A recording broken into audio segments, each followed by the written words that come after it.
The OPP are providing an update on the fatal shooting of Sergeant Eric Mueller and the wounding of 2 officers. Let's take you there live. We will hear from Inspector Anne-Christine Gauthier. She'll be delivering some statements in French. It will not mirror the Commissioner's statements, but it will mirror what has gone out to the media so far. Without further ado, I would like to introduce Ontario Provincial Police Commissioner Thomas Creek to provide some details and comment on the death of our member. Thank you, Bill. Thank you for your patience and being with us here this afternoon. I'm joined by Deputy Commissioner Chris Harkins, the Deputy Commissioner of Field Operations. And we're here this afternoon to share some details with you of the tragic loss of one of our officers who has yet again been murdered, simply selflessly serving his community, and the injury of 2 other OPP officers. This morning at just after 2 a.m., our officers responded to a sound of gunshots that was reported by a citizen. They arrived at a residence on Laval Street in Bourget, and upon arrival, 3 of our officers were ambushed and shot.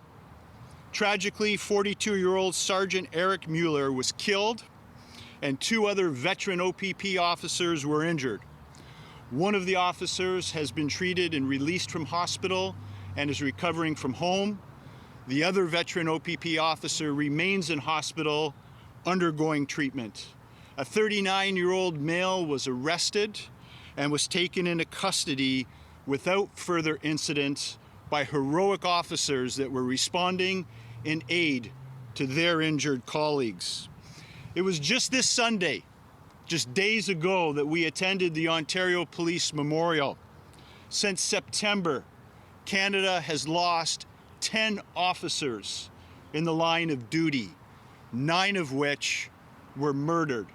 Today, with the murder of Sergeant Eric Mueller, that makes 5 police officers in the province of Ontario that have been murdered since September.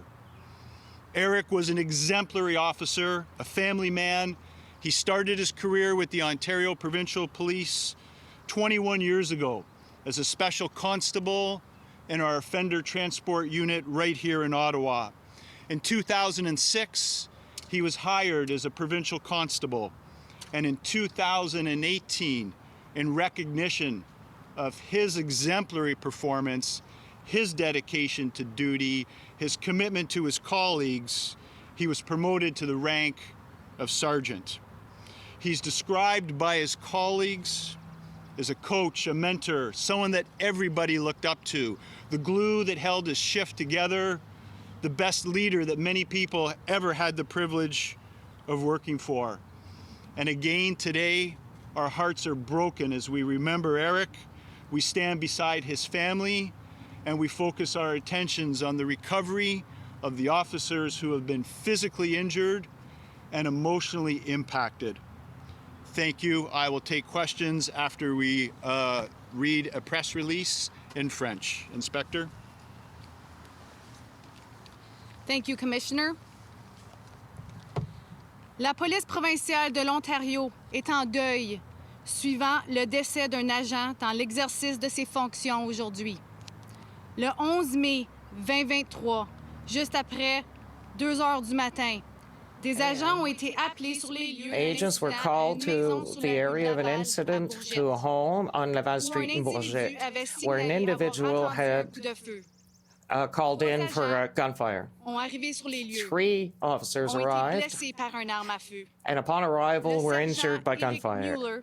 Sergeant Eric Mueller of the Russell Detachment of OPP was transported to hospital where he succumbed to his injuries. 2 other officers from the detachment were injured by gunfire and are currently stable in the hospital. At this moment, this incident presents no risk for public safety.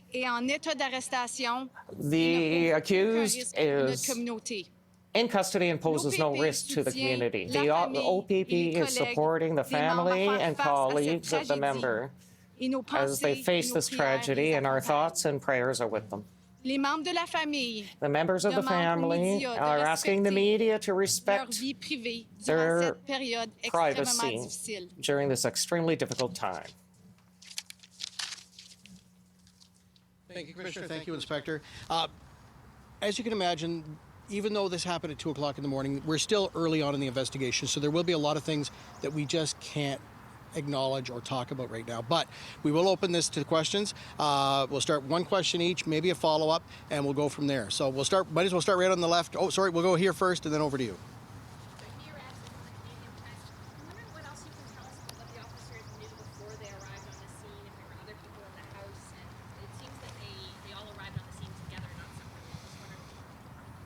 So we had a call from a citizen that reported possibly hearing gunshots. So it was a disturbance call. The sounds of gunshots were unconfirmed. The officers arrived within minutes of each other. Eventually, 3 officers were on scene at the time of the shooting. And do we know if anyone else was injured, if there was anyone else in the home at the time other than the man who was tested? I'm not aware of anyone else being in the home at the time, and nobody else was injured. There have been no civilians or citizens injured in this encounter. Friend from CBC. You described this as an ambush. Is there anything to indicate that the shooter was waiting for police to intentionally shoot them? That'll form part of the investigation, but that's exactly how I would describe it based on the information that I have. When 3 officers arrive on scene and within minutes are shot, one is killed, another is very seriously and critically injured, and another injured to the point of requiring medical attention for simply arriving on scene, I categorize that as an ambush. Reporting Dowling CTV News, could you provide us any more information on this suspect? Was he known to police? Any residents talk about issues with drugs in the community? Was he known to police? That also will form part of the investigation, but this is not a case where this is an individual that we have been dealing with repeatedly for years. But we'll figure out exactly what the history of the individual is throughout the course of the investigation. And just on the remaining police officer in the hospital, are his injuries sustained life-threatening?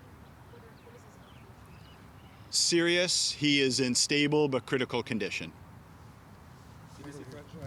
Do you know what kind of weapon did he use this morning against your police officers? What caliber? No, that will all form part of the forensics that will be part of this ongoing criminal investigation. I can tell you that there was a long gun found at the scene, but what firearm is responsible for the injuries to the officers, the caliber, make, model of that firearm, that is all part of the ongoing investigation. Have you released any information about the 2 injured officers, their names, ages, anything like that? We haven't released any information about them in relation to their names. We want to be respectful of their privacy, of course. I can tell you that the one officer in hospital is approximately 43 years of age, 19 years of service, exemplary officer who was highly regarded by his colleagues and community. The other officer who was treated and released from hospital is 35 years of age, again a 10-year veteran officer, an exemplary officer, also highly regarded by his colleagues and his community. Global. I just want to know the actual place that shooting took place because there was a vehicle that was towed and parked overnight about 500 meters from the crime scene. What do you want to say about that? Nothing. I don't have that same information as I've reported. It happened on a residence on Laval, and there. Inside the house? That is part of the investigation. There are multiple people shot, so it's a very complicated crime scene, as you can imagine. So I'm not in a position to share with you details precisely as to who was shot exactly where on the property. And about the suspect, do he live in that level street Borgate or not? Is the suspect, Yeah. the accused, was uninjured. Yeah, where he live in that street, level street or not? He's from somewhere else. No, my understanding is that was his residence. Yeah, Patrick Chiquette, the newspaper. If the 3 police officers were shot, how did they manage to master the suspect? Well, other officers arrived on scene and were able to safely take the accused into custody. As you can imagine, our officers are highly trained, and they were able to rely upon their training to safely apprehend the accused. Constable Miller, is this the same Constable Miller who was seriously injured in 2008 in an incident on the 401? Sergeant Mueller, he was seriously injured in an incident a number of years ago where he was very seriously injured, yes. Any other questions? Again, thank you for your patience. Thank you for being here. I appreciate you being here and allowing us to update you in the community accordingly. Thank you.